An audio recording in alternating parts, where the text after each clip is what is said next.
Bismillahirrahmanirrahim.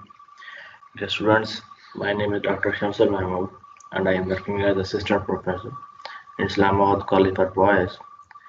आज हम second class chemistry शुरू करेंगे जिसका चैप्टर नंबर 15 है और उसका पहला लेक्चर चैप्टर नंबर 15 जो है वो हमारे पास है ऑर्गेनिक कंपाउंड्स और today our lecture consists of four contents and first we will discuss about the definition of inorganic and organic compounds, and then I will talk about the sources of organic compounds, and next will be the coal as a source of organic compounds, and the last will be the characteristics of the organic compounds.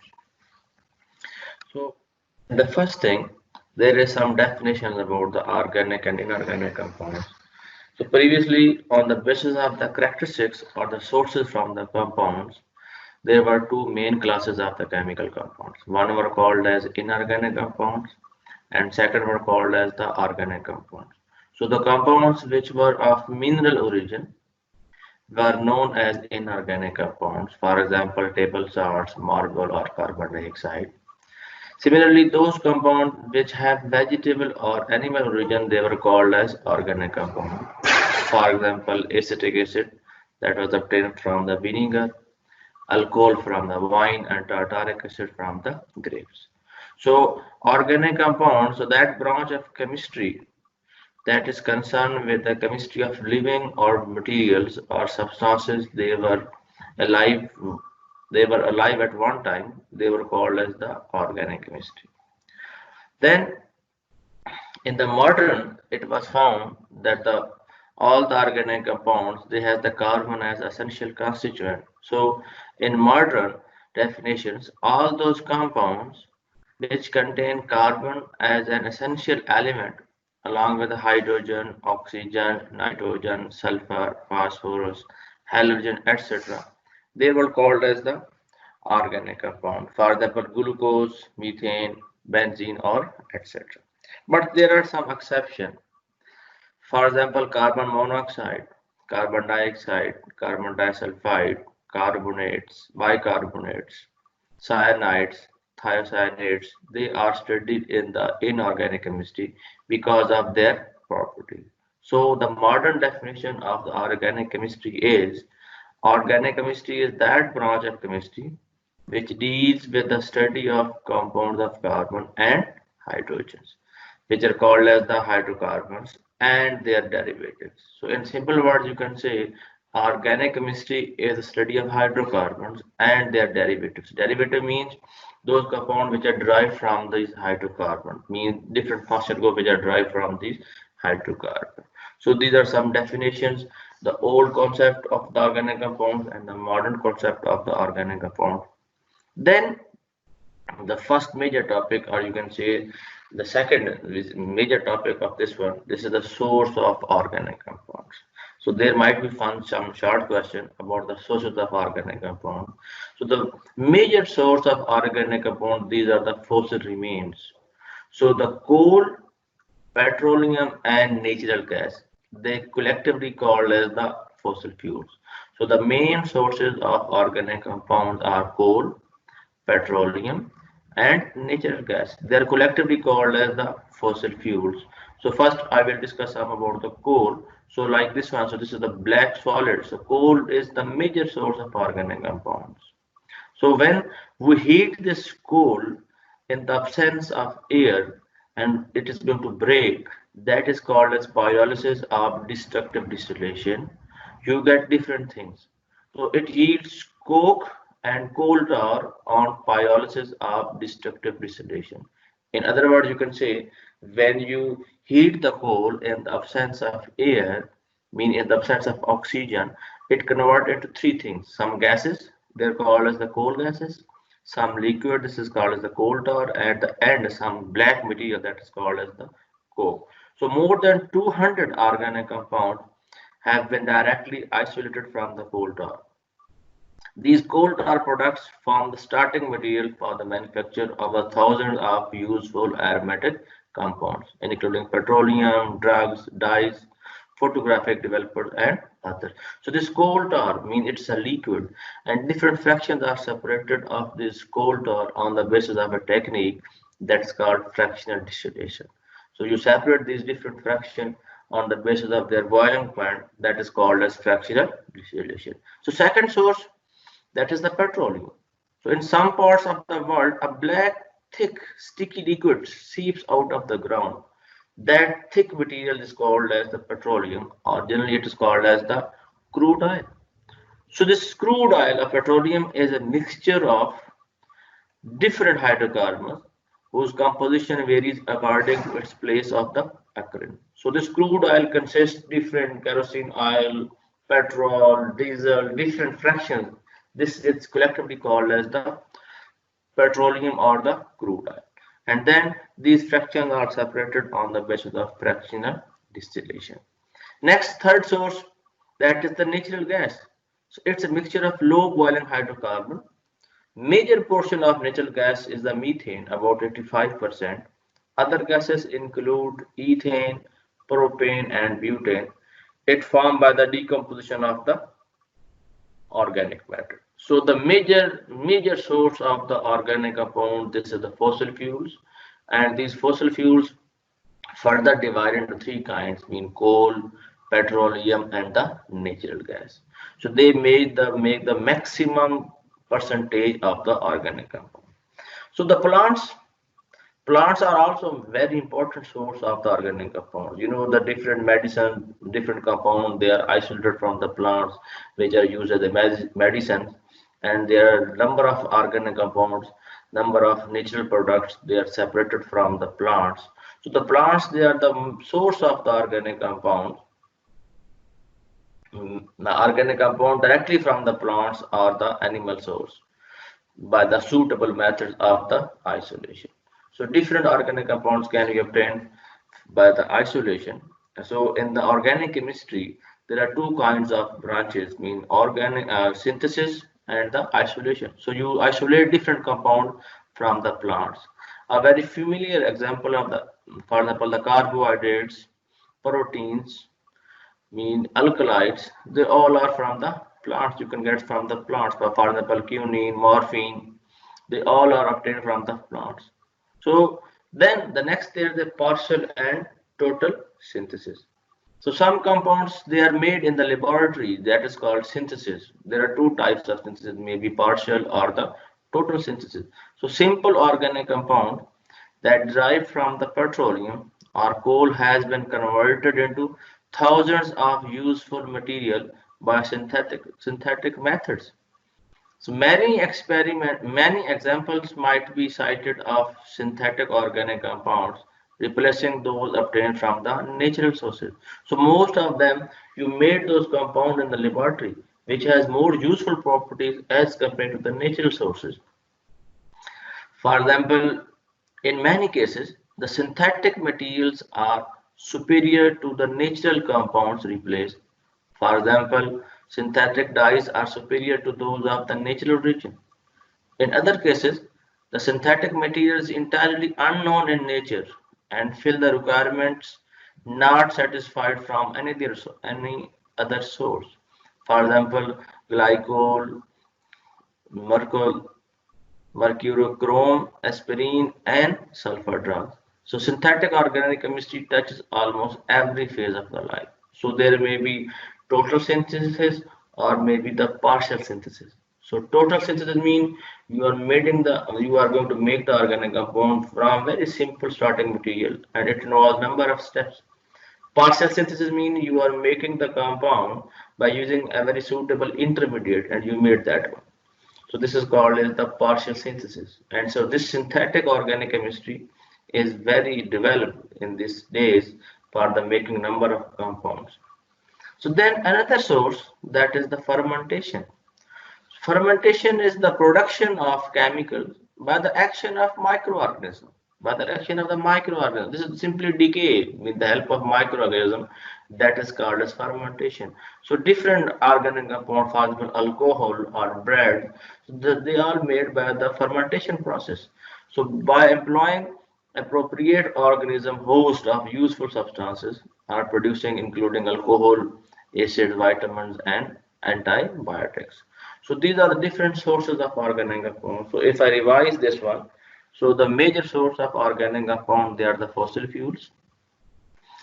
In the fossil fuel, we have the coal, natural gas, petroleum. Plants are another source of the organic compounds. Partial synthesis, total synthesis mean you made these organic compounds in the laboratory, and then fermentation. So by the biological decay of the by use of the microorganism, you make different compounds. So this is the important topic, the sources of organic compounds. Now come to the third topic or the third point, that is the coal. So there is a short question about the coal, coal as a source of organic compound. So main thing is the coal. We know this coal is the main source of organic compound. So coal that is produced by the decay of trees buried under the earth crust under the influence of temperature and pressure. These got converted into the coal. So as I said previously, this coal is the major mixture of organic compound. So when you heat this coal in the absence of air, that technique is called as destructive distillation, and you get different fractions. So when coal is heated in the absence of air, the temperature might range from 500 degree to 1000 degree. It is converted into coke, coal gas, and coal tar. Coal tar contains a large number of organic compounds which separate out on fractional distillation. So fractional distillation is the technique for the separation of liquids on the basis of boiling point. Total coal reserves of Pakistan are estimated by the Geological Survey of Pakistan to be 184 billion tons. So this is simple diagram for showing the destructive distillation. So this is your sealed tube, and you are having the coal into that. So you heat that one coal. So after heating, some gases are produced, some liquid is produced. So passing through this tube, there are some gases which goes up over here. That is called as the coal gas. And the some liquid, and you add some water into that, so to mix over there. And at the bottom, this is the organic compound, so it will not mix with the water. This is the coal tar. And if there is some ammonia gases, it will dissolve into water, and it is called liquid ammonia or ammonia liquid. You can simply say the liquid ammonia. So this is the flow chart diagram for the destructive distillation of the coal. So when we perform the destructive distillation, we have different things. So this is the flow chart diagram of the different fractions obtained from the coal when it is heated in the absence of air. That is destructive distillation. And major three things: coal gas, this is the coal tar, and the coke, maybe even ammonical liquor, as I said, ammonia, some carbon gas. So the coal gas, again, it consists of different parts. For example, it has benzol, or it has the methane, it might have cyanides or the sulfur compounds.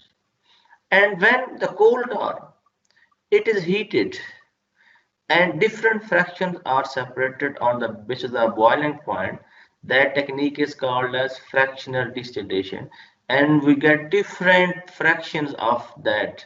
For example, first you get might be benzene compounds, toluene, xylene, naphthalene. They all are the derivative of the benzene, or the phenol. The benzene having OH group, that's called as the phenol, and many others. So they all are the different aromatic compounds which are obtained by the destructive distillation of the coal tar, and we are getting this coke. So this flow chart diagram is important. It might be given in the short question, that what discuss the coal as a source of organic compound and what fractions are obtained after the destructive distillation of coal. It is a very good short question, and it can be given. The next topic, that is the characteristics of the organic compound. And characteristics of organic compound, first I need to discuss that the organic compound, they are covalent compounds, and they are generally non-polar. So alkane series, they are the non-polar compound, and the covalent, properties are different than the ionic. So the covalent compounds are formed by the sharing of electron, and because they are formed the sharing of electron, they are non-polar, and no ions, no electrons are available, and generally they are less stable. So keeping in mind these points, we can discuss their properties as compared to the ionic reaction. The ionic, these are the ions, positive and negative ions. So these positive and negative ions, they are very fast reactions, and electric current can pass through these positive and negative ions. But in the covalent compounds, electric current is not going to pass. So on the keeping in mind the previous knowledge of the organic compound, mean covalent bonds and the ionic bond, we have some characteristics of the organic compound. So first is the composition. So composition, carbon is the essential constituent of all organic compounds. We know that the organic compound, this is the basically chemistry of carbon compound. So this carbon is very essential. The carbon is the major element, and it is making the main branch of chemistry, the organic chemistry, and it is based on the carbon. So carbon is the major component. So because when they have the major high percentage of carbon, they are easily combustionable. So they are going to burn. So the carbon compound, they generally burn in the presence of air. So organic compound with a higher percentage of carbon are generally combustionable in nature, melting and boiling points. So we know that the organic compounds are made up by the covalent bond. So organic compounds generally have low melting and boiling points and are volatile in nature. Volatile means they are going to easily evaporate, just like petrol. So it is going to easily evaporate. They have low boiling point and low melting point. Solubility, as I said, organic compound non-polar linkage. Further, methane, ethane, propane, they are the non-polar. They are generally soluble in organic solvents such as alcohol, ether, or the benzene. They are less soluble in water because organic compounds are non-polar and the water is the polar. So like dissolves like. Then the stability. So as I said, the covalent bonds are less stable as compared to the ionic bonds. So organic compounds have low melting and boiling point. They are generally decomposed at high temperature into simpler substances. So they are very sensitive to heat. So when you heat high temperature, they are going to decompose. Electrical conductivity. So as I said, that for the passage of electric current, there might be free electrons, there might be free ions, but in the covalent compounds, in the organic compound, there is no free ions or no free electrons are available. So they are bad conductor of electricity.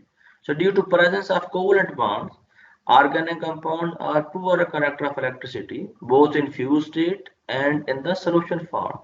For example, if we have a sugar, so they all have the covalent bond.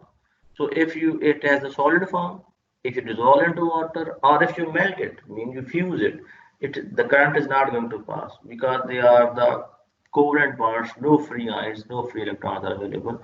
So these covalent compounds, they are the bad conductor of electricity. Source, most of the organic compounds are obtained from plants and animal sources. So as we discussed earlier, so there are different sources of the organic compounds. And the last point is the rate of reaction, means speed of reaction. You know that the ionic reaction, they are very fast, positive and negative ion. They are going to combine very quickly. But the covalent reaction, they are slow reaction because they're first breaking off bond and then making off bond. So the rates of reaction are very slow and they need specific condition. So they need more time. There is a possibility that it takes reaction 24 hours or 1 day, 2 days. And for that purpose, we add some catalyst. And we know that the catalyst are those which speed up the reaction. So this technique that is called the catalysis. So today we discuss these four topics. First we talk about some definitions. Then we talk about the sources of organic compounds. Then we move toward the one major source, that is the coal, and the last characteristics of the organic compound. So this is our four topics we discussed today. So if you have any question, you can ask me in the comment box and we will discuss. Thanks for watching this video.